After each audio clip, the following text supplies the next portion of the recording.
नमस्कार दोस्तों, मैं हूं गोपाल और आप देख रहे हैं आपका अपना YouTube channel science academy. Science academy में आपका स्वागत है। यदि आप चैनल पे पहली बार विजिट कर रहे हैं तो प्लीज़ चैनल को सब्सक्राइब जरूर से ज़रूर करें और अपने दोस्तों में शेयर भी करें। यदि आपको 10वीं क्लास का या फिर कोई भी कंपटीशन का तैयारी कर रहे हैं तो आपको कैसा भी वीडियो चाहिए, सभी सब्जेक्ट को पूरा डिटेल से पढ़ाया गया है। आप प्लेलिस्ट में जाके अपना सर्च मार सकते हैं। ठीक है, तो चलते हैं। आज आपके लिए लाया गया है NCERT मैथमेटिक्स 10वीं क्लास का ऑब्जेक्टिव क्वेश्चन, जो कि द्विघात समीकरण से संबंधित होगा। यदि आप द्विघात समीकरण का फुल डिटेल्स पढ़ना चाहते हैं तो आप प्लेलिस्ट में जाके सर्च मार सकते हैं, आपको मिल जाएगा। प्लेलिस्ट में जाइएगा, आपको मिल जाएगा। तो चलते हैं आज के सवाल नंबर 1 पे। आज का सवाल नंबर 1 क्या है देखते हैं। सवाल नंबर 1 है जो आप देख रहे हैं, द्विघात समीकरण। क्या है? द्विघात समीकरण 3x² - 2x + 1/3 बराबर 0 का विवेचक का मान होगा।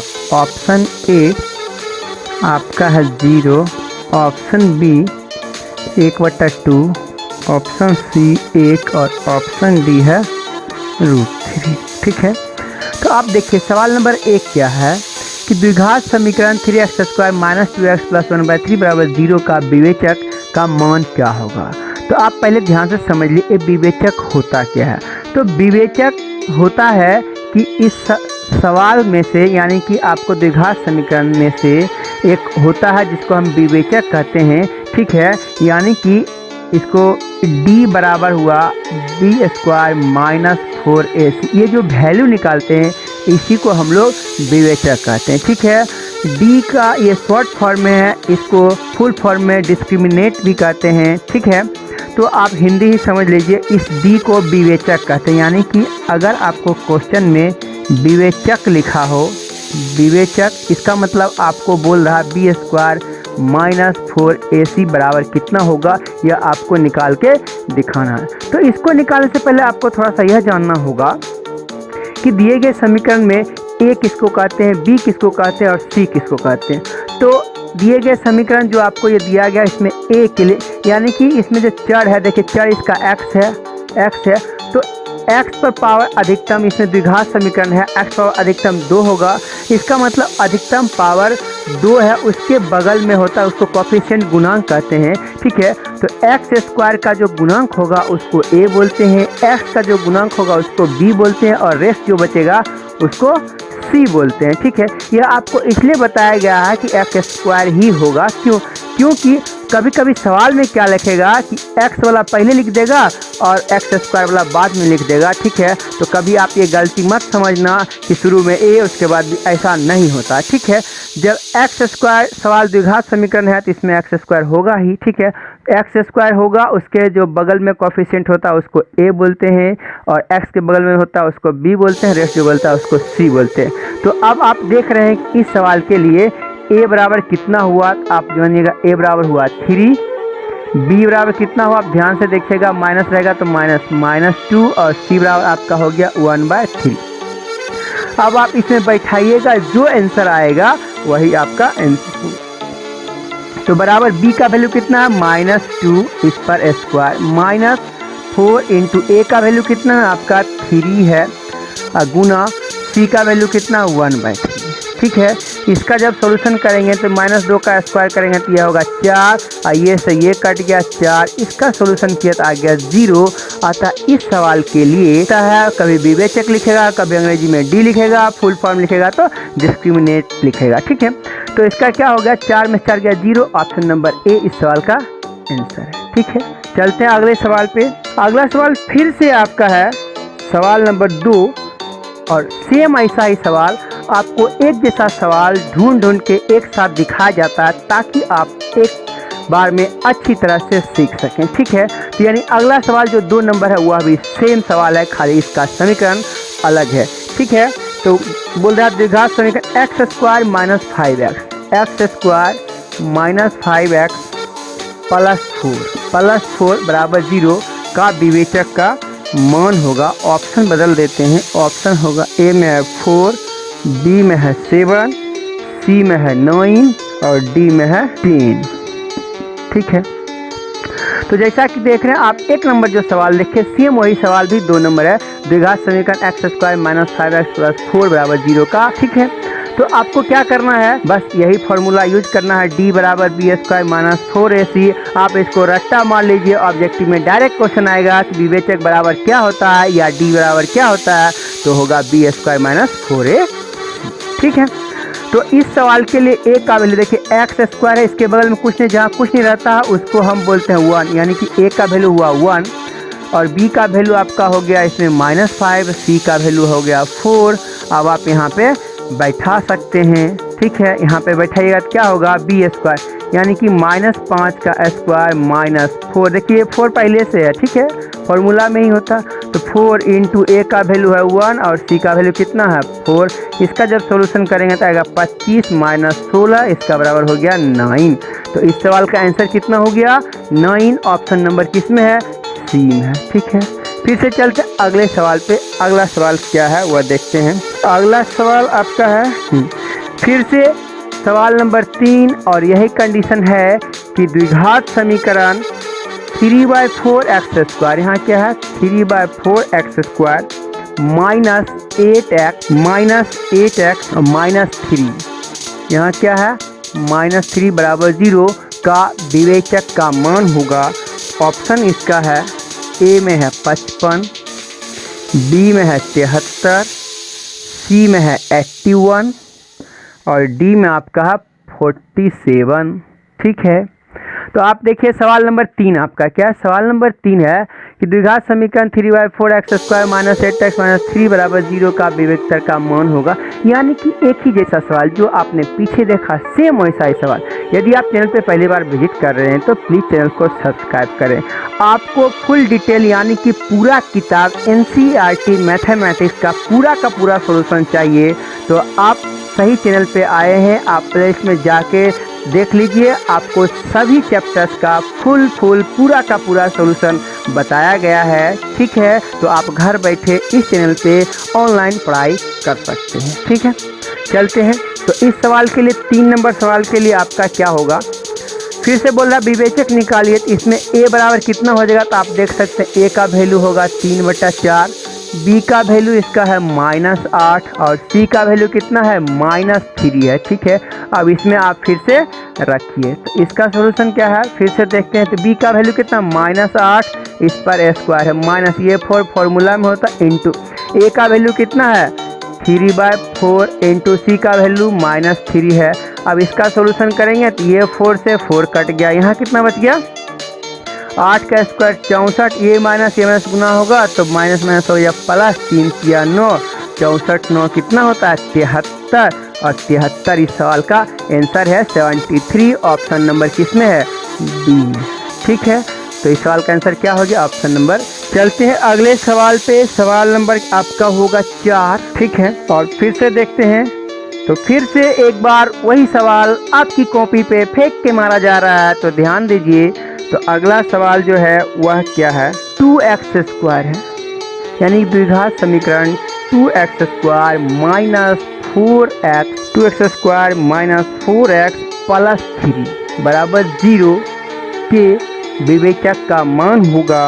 तो ऑप्शन देखते हैं -4, अगला है 0, उसके बाद है -8, उसके बाद आपका है कोई नहीं यानी NOT।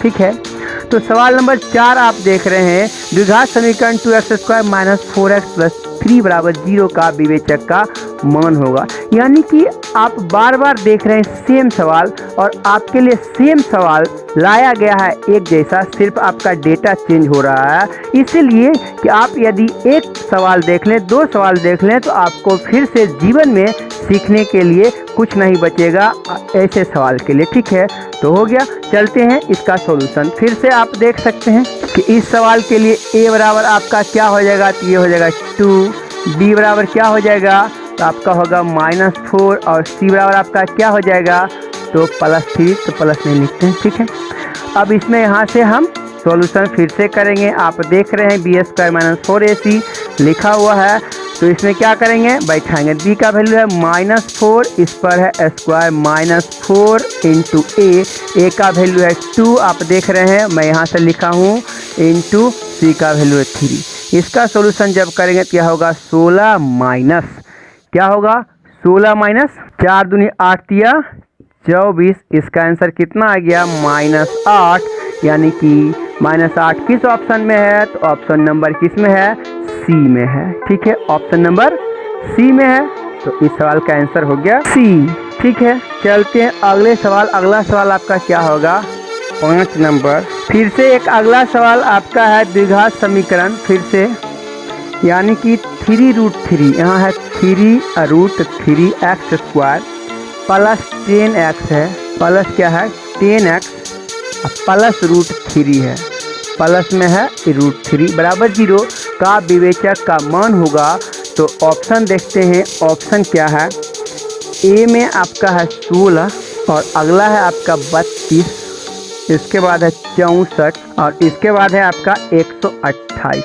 ठीक है, तो आप देख रहे हैं सवाल नंबर 5। सवाल नंबर 5 क्या करें, द्विघात समीकरण 3√3 का x square plus 10x plus √3 बराबर 0 का विवेचक का मान होगा। तो आप बार बार देख रहे हैं एक ही जैसा सवाल। तो विवेचक बराबर आप जानते हैं कि d बराबर होता है B square minus 4ac, formula लिखेंगे, इस पर बैठाएंगे। तो ए बी सी पहले लिख लेते हैं ताकि हमें किसी प्रकार की गलती हमसे ना हो जाए। ए का वैल्यू है 3√3, बी का वैल्यू है 10 और सी का वैल्यू है √3। अब यहाँ पे हम लोग बैठाएंगे। ठीक है, फार्मूला में सेट करेंगे। तो बी का जगह कितना है 10, 10 का स्क्वायर हो गया -4 इंटू ए का वैल्यू है 3√3 इंटू सी का वैल्यू कितना है आपका √3। सब मिला के इसका जब सॉल्यूशन करेंगे 10 का स्क्वायर हो जाएगा 100 माइनस ये कितना होगा 4 तिया 12, इसके से गुना 12 तिया 36, नहीं तो हो गया, यानी 100 में से 36 घटाएगा तो 64 आता है और 64 इस सवाल का आंसर है। ऑप्शन नंबर किस में है, सी में है। ठीक है, समझ गए हैं आप। अगला सवाल आपका है फिर से सवाल नंबर 6। सवाल नंबर 6 क्या है, 3x स्क्वायर प्लस 2x।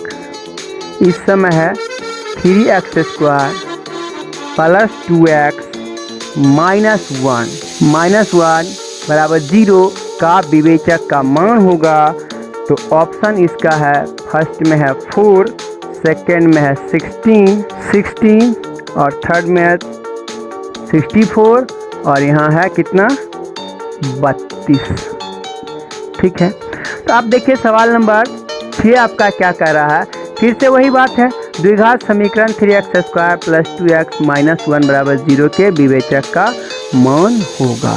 ठीक है, तो बहुत लॉलीपॉप सा सवाल है। ठीक है, तो आप ऐसा मत सोचिए कि एक ही प्रकार के सवाल बता के आप बोर हो रहे हैं। ठीक है, जस्ट आपको दूसरे टाइप का सवाल दिखाया जाएगा, चिंता करने की कोई ज़रूरत नहीं है। ठीक है, चलते हैं अगले सवाल पे। इस सवाल को पहले बना लेते हैं। ठीक है, तो इस सवाल का सॉल्यूशन क्या होगा, आप जानते हैं ए का वैल्यू कितना होगा 3 होगा और बी का वैल्यू कितना होगा 2 होगा और सी का वैल्यू कितना होगा -1 होगा। तो इसमें आप रखिएगा, तो इसका सॉल्यूशन क्या होगा, 3 का स्क्वायर माइनस 4 इंटू बी का वैल्यू यहाँ पे कितना है 2 है, तो 2 का स्क्वायर -4 इंटू ए का वैल्यू है 3 इंटू सी का वैल्यू है -1। तो इसका सॉल्यूशन करेंगे, 2 का स्क्वायर हो गया 4, ये माइनस प्लस 4 तिया 12, सब मिला हो गया 16।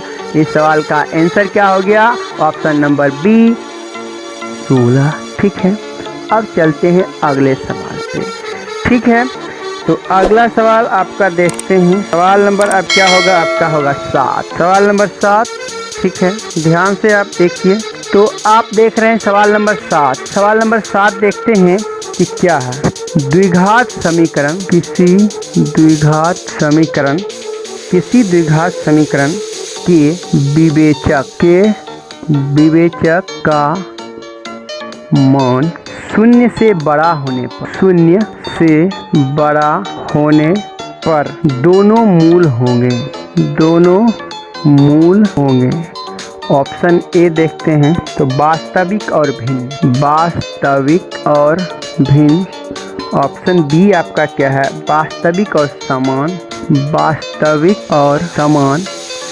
ऑप्शन सी आपका क्या है, अवास्तविक और भिन्न, अवास्तविक और भिन्न। और डी आपका क्या है, अवास्तविक और समान, अवास्तविक और समान।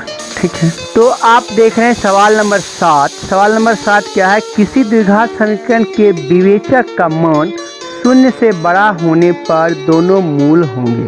तो जैसा कि आपने पीछे देखा था, आप किसी भी द्विघात समीकरण का जो विवेचक निकाले थे, कभी 0 आ रहा था, कभी 0 से बड़ा आ रहा था, तो कभी पिछले सवाल में कभी भी आपको 0 से छोटा नहीं है। तो आप जब भी किसी भी सवाल का यानी किसी भी द्विघात समीकरण का जब आप विवेचक का वैल्यू निकालिएगा तो 3 कंडीशन आ सकता है। या तो क्या आ सकता है, 0 आ सकता है। तो ध्यान से पहले देखिए, यानी कि b² - 4ac बराबर आ सकता है 0। फिर या तो ये आ सकता है b² - 4ac ग्रेटर देन 0। फिर आ सकता है b² - 4ac लेस देन 0। बस ये तीन कंडीशन हो सकता है। ठीक है, 3 ही कंडीशन हो सकता है। कहे का मतलब कोई सवाल इसमें देखिए सवाल नहीं दिया, इसमें पूछ रहा है यदि कोई द्विघात समीकरण हो, अगर उसका b² - 4ac का वैल्यू कहते हैं, उसका जो वैल्यू होगा, जैसे पिछले सवाल में आप निकाले कभी 16, कभी 32, कभी 0 ऐसा आ रहा था ना, उसका जो वैल्यू होगा, तो इसने बोला कि शून्य से बड़ा होने की स्थिति में क्या होगा। तो आप ध्यान से क्या कीजिए, आप इसको मान लीजिए रट्टा नहीं, क्या आप ध्यान से देख लीजिए, यदि शून्य के बराबर हो जाए, इसके लिए होता है कि मूल समान होते हैं। क्या होते हैं, मूल वास्तविक होता है और समान भी होता है, वास्तविक और समान। ठीक है, यानी कि 2 आंसर आएगा। आप जानते हैं द्विघात बहुपद का, द्विघात बहुपद यहाँ पे द्विघात समीकरण, इसका जो मूल निकलता है इसमें 2 निकलता है। तो जब किसी भी समीकरण का जो b² - 4ac 0 के बराबर होगा, तो दोनों मूल क्या होगा, वास्तविक और समान, यानी कि दोनों मूल सेम आएगा और वास्तविक आएगा। ठीक है, अब जब क्या होगा, अगर उसका वैल्यू 0 से बड़ा होगा, इस स्थिति में मूल क्या होगा, आपका मूल होगा वास्तविक तो होगा लेकिन असमान होगा। क्या होगा, असमान, माने कि दोनों अलग अलग संख्या इसका आंसर होगा। इसमें दोनों जो भी आंसर आएगा दोनों सेम आएगा, इसमें दोनों अलग अलग होगा, वास्तविक होगा। ठीक है, और जब क्या हो जाएगा कि 0 से छोटा, यानी 0 छोटा करने का मतलब माइनस में वैल्यू आ जाएगा। कभी देखिएगा एक सवाल का माइनस आया था, -8 शायद आया था। ठीक है, ध्यान से आप देखिएगा। तो वैसे सवाल का इसमें मूल क्या होता है, तो मूल इसका जो होता है वह होता है अवास्तविक। क्या होता है, अवास्तविक। ठीक है, तो आप इस 3 फॉर्मेट को ध्यान से देख लीजिए और इसको रट्टा मार लीजिए, और इससे आपको परीक्षा में कई बार सवाल आएगा, जो मैं आपको कुछ सवाल सेम सवाल इसी प्रकार के सवाल कराऊंगा, जिसमें आप देखेंगे ऑप्शन भिन्न होंगे, आपको कन्फ्यूजन होगा, आपको मैं वही बात बताऊंगा। तो इसको आपने देख लिया, एक बार और देखिए, b² - 4ac बराबर 0 होगा तो मूल क्या होगा, समान होगा। b² - 4ac ग्रेटर देन 0 होगा तो इसका मूल क्या होगा, असमान होगा, वास्तविक भी होगा। ठीक है, और b² - 4ac लेस देन 0 माने निगेटिव जब हो जाएगा तो इसका मूल अवास्तविक होगा। तो अब आप इस तीनों फॉर्मेट को देखिए और इस सवाल को पढ़िए। क्या बोल रहा है, मूल इसका क्या है, विवेचक का मान 0 से बड़ा, तो 0 से बड़ा ये कंडीशन है। इस कंडीशन के लिए क्या, मूल वास्तविक और असमान। तो आप क्वेश्चन में ढूंढिए वास्तविक और असमान। असमान को कभी कभी भिन्न भी बोलते हैं।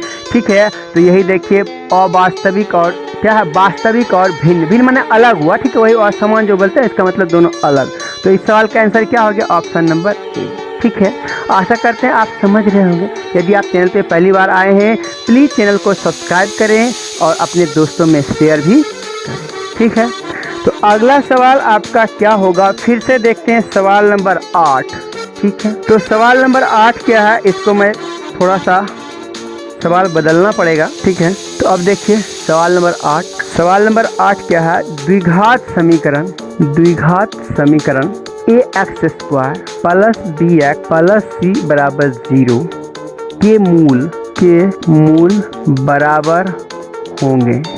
ठीक है, ऑप्शन ए आपका है b² greater than 4ac, option B आपका है b² लेस देन 4ac। सी। ऑप्शन सी आपका है सी स्क्वायर बराबर 4ac और ऑप्शन डी आपका है बी स्क्वायर बराबर 4ac। ठीक है, तो अब आप देखिए सवाल नंबर 8 क्या है, द्विघात समीकरण ax square plus B X plus C बराबर 0। नहीं, तो आप जानते हैं कि द्विघात समीकरण का ये फॉर्मेट होता है और इसी फॉर्मेट की सहायता से ये आपको लिखा गया। तो इस कंडीशन में क्वेश्चन में पढ़िए कि क्या कहा कि मूल बराबर होंगे, बराबर माने समान होंगे। ठीक है, समान बराबर एक ही बात होता है। तो समान होने के लिए आपका कंडीशन क्या होना चाहिए, वही कंडीशन ऑप्शन में दिया गया है, आपको चूज करना है। तो आप जानते हैं कि बी स्क्वायर माइनस 4ac का वैल्यू जब 0 आ जाएगा तो उसका मूल बराबर या समान, एक ही बात हुआ, बराबर होंगे।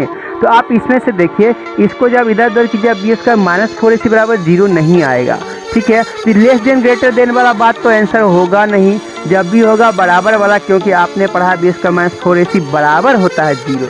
तो फिर इसमें देखिए क्या लिखा है, सी स्क्वायर, जब इधर करेंगे तो बराबर, तो सी होता नहीं है फॉर्मूला में, ठीक है, स्क्वायर में। ठीक है, तो यह भी आंसर नहीं होगा। ये देखिए, इसका जब सॉल्यूशन कीजिएगा ऐसे लिखा हुआ, तो बी स्क्वायर ये बराबर किधर गया, तो माइनस 4ac, इसके बराबर बच गया 0। यही तो होता है मूल बराबर होने के लिए। तो ऑप्शन नंबर डी इस सवाल का आंसर है। ठीक है, फिर से अगले सवाल के लिए फिर से देखते हैं। अगला सवाल आपका है, फिर से सेम सवाल आपका देखते हैं, सवाल नंबर 9। ठीक है, तो द्विघात समीकरण ax square plus B X plus C बराबर 0 के लिए। ठीक है, ध्यान से देखिए आप, B square less than 4ac। ठीक है, B square less than 4ac हो तो मूल होंगे। ऑप्शन ए आपका है वास्तविक और असमान, वास्तविक और असमान। ऑप्शन बी आपका है वास्तविक और समान, वास्तविक और समान। ऑप्शन सी आपका है वास्तविक नहीं है। ऑप्शन डी आपका है नोट, इनमें से कोई नहीं। ठीक है, तो आप देखिए अगला सवाल नंबर 9 जो आपका है, द्विघात समीकरण ax square plus B X plus C बराबर 0 के लिए B square less than 4ac होगा तो इसका मूल कैसा होगा। तो आपको क्या देखें कि आपको एक ही प्रकार का सवाल बार बार खाली ऑप्शन घुमाता है, दिमाग को आपको घुमाते रहता है, आपको चूज करना है। तो मेन इस सवाल का आंसर देने के लिए सिर्फ 3 ही चीज़ चाहिए जो कि आपको यहाँ पे दिख रहा है। ठीक है, इसी 3 चीज़ से आप इस सवाल का आंसर दे सकते हैं। तो उसने क्या बोला है, देखिए उसने ये कंडीशन दिया है, यह कंडीशन किसमें फॉलो कर रहा है, यानी कि 4ac जिधर है उधर बड़ा होना चाहिए। ठीक है, तो देखिए अब आप देखिए इसका जो सॉल्यूशन कीजिएगा, इसको उधर ले जाएगा तो देखिए बी स्क्वायर की तरफ, देखिए ये बराबर वाला तो होगा नहीं क्योंकि बराबर वाला नहीं दिया, अब इसमें से कोई होगा। ठीक है, तो देखिए इस सवाल को जब इसके ये जो सिंबल है इधर 0 है, इसको उधर ले जाएंगे तो बी स्क्वायर, और जब बी स्क्वायर की तरफ, यानी कि इसको ध्यान से देखिए, ये क्या हो जाएगा आपका, ये हो जाएगा बी स्क्वायर ऐसे 4ac। तो ऐसा तो नहीं है, ऐसा होता तो ये आंसर होता। अगर ये थर्ड वाला करेंगे तो इस कंडीशन में आएगा बी स्क्वायर ऐसा 4ac, ऐसा आएगा। तो यानी कि इसको पढ़ते हैं B square less than 4ac। तो ये किसमें हुआ, इसमें मूल अवास्तविक, उसी को कहते हैं कि वास्तविक नहीं है। नहीं, जिसको अवास्तविक आप कह रहे हैं उसी को वास्तविक नहीं बोल सकते हैं। तो इस सवाल का आंसर क्या हो गया, सी हो गया। ठीक है, तो चलते हैं अगले सवाल पर। अगला सवाल आपका क्या है, सवाल नंबर आपका होगा 10। नहीं, ठीक है, देखते हैं सवाल नंबर 10 में क्या है। फिर से द्विघात समीकरण ax square plus B X plus C बराबर 0 के मूल वास्तविक और बराबर, के मूल वास्तविक और बराबर होने की शर्त है। ऑप्शन देख सकते हैं आप, ऑप्शन ही आपको कंफ्यूज करने वाला दिया जाएगा। ठीक है, कि क्या है, बी स्क्वायर प्लस 4ac बराबर 0। अगला बी में है बी स्क्वायर माइनस 4ac बराबर 0। सी में आपका है बी स्क्वायर प्लस 4ac बराबर 1। और डी में आपका क्या है, B square minus 4ac less than 0। ठीक है, तो आप सवाल नंबर 10 देखिए। सवाल नंबर 10 क्या बोल रहा है, द्विघात समीकरण ax² + bx + c बराबर 0 के मूल वास्तविक और बराबर होने की शर्त। तो आपको बार बार कहा जा रहा है कि आपको ऐसे सवाल पे सिर्फ इस 3 फॉर्मेट को देखना। तो क्या बोला है, मूल वास्तविक और बराबर। वास्तविक और बराबर माने समान होता है, ठीक है। तो ये हुआ, ये कंडीशन क्या हो गया, आप देख सकते हैं b² - 4ac बराबर 0 किस में है, ऑप्शन नंबर बी में है, इसलिए इस सवाल का आंसर बी हो गया। चलते हैं अगले सवाल पे। अगला सवाल आपका है 11 नंबर हो जाएगा। फिर से आपका सेम सवाल है, यदि द्विघात समीकरण। हाँ, अब देखिए सवाल आपको थोड़ा सा टर्म घुमाया और ध्यान से आपको देखना पड़ेगा, बहुत ही इम्पोर्टेंट सवाल। सवाल जो आपका है वह है, देखिए सवाल में क्या बदला है, यहाँ पर लिखा है b, ठीक है, यहाँ पर लिखा है b है, तो bx² प्लस में लिखा है ax, ठीक है, प्लस में क्या लिखा है ax और प्लस यहाँ c, ठीक है, के मूल समान है, के मूल समान है लिखा है, ठीक है, के मूल समान है, ठीक है, के मूल समान है 2, ठीक है। अब देखिए इसने ऑप्शन दिया है, ध्यान से एक बार देखिए, ए ऑप्शन इसका क्या है, b² - 4ac बराबर 0। बी में जो आपका है वह क्या है, a² - 4ac, a² - 4ac बराबर 0। सी में जो आपका है वह देखिए, सी में क्या है, c² - 4ab बराबर 0 और डी में है a² - 4bc बराबर 0, ठीक है। बहुत इम्पोर्टेंट सवाल है, आप ध्यान से देखिए। द्विघात समीकरण bx² + ax + c बराबर 0 के मूल समान होंगे, ठीक है। ध्यान से देखिए सवाल में क्या किया है, आप पढ़ते थे जब भी सवाल, तो उसमें आप जानते हैं x² के बगल में होता था a, लेकिन उसने क्या किया, यहाँ लिखा b और x के बगल में लिखा a। तो इसका मतलब ये हुआ, इसने प्लेस को चेंज करके हमको उलझाया। क्या उलझाया है, जहाँ पे लिखना चाहिए b वहाँ लिखा a, जहाँ पे लिखना चाहिए a वहाँ पे लिखा b। इसका मतलब हुआ कि यदि आपको बोला जाए इस सवाल के लिए a बराबर कितना है, तो आपको बोलना पड़ेगा b, और इसके लिए b बराबर कितना है बोलना पड़ेगा a, और c का जगह पर c ही है। यानी आप a b c का मान जान गए। a के जगह पर आपको लिखना b और आपको क्या लिखना है, b की जगह पे a, बाकी c। तो आप जानते हैं कि मूल समान होने की स्थिति में, तो ये पहला है मूल समान, b² - 4ac कब होता, जब ये अपने सही जगह पे होता। यानी इस सही जगह के लिए आप सेट कीजिए आपका आंसर। तो देखिए b के जगह पे आपका क्या है, a है, b के जगह पे क्या है, a है, यानी आपका हो जाएगा a² - 4, और a के जगह पे आपका क्या है, a के जगह पे आप देखिए b है, यहाँ b और c के जगह पे, यानी b² - 4ac बराबर 0 जो ऑप्शन में है वही इस सवाल का आंसर हुआ। बहुत ही इंपॉर्टेंट, गलती करने वाला कोई भी इसको देखेगा फटाक से गलती मारेगा a, जो कि हो जाएगा गलत। इस सवाल का आंसर क्या है, d है, ठीक है। चलते हैं अगले सवाल पे। आपका सवाल नंबर क्या होगा, 12। फिर से इस बार कोई सवाल में छेड़छाड़ नहीं है, इस बार है अगला सवाल ax² प्लस में bx और प्लस c बराबर 0 के मूल समान हो, के मूल समान हो तो नहीं, तो समान होने के लिए बोल रहा है तो कौन सा कथन सत्य है, तो कौन सा सत्य है। ऑप्शन ए आपका है b² बराबर ± 4ac, बी में आपका है b² बराबर 4ac, और सी में आपका है b² बराबर 4c, और डी में आपका है b² बराबर 4a, ठीक है। तो आप देखिए सवाल नंबर 12। सवाल नंबर 12 क्या, द्विघात समीकरण ax² + bx + c के मूल समान होने का कंडीशन आप जानते हैं कि क्या होता है, b² - 4ac बराबर 0। तो जिस सवाल में ऐसा होगा वही, जिस ऑप्शन में ऐसा होगा वही इसका आंसर होगा।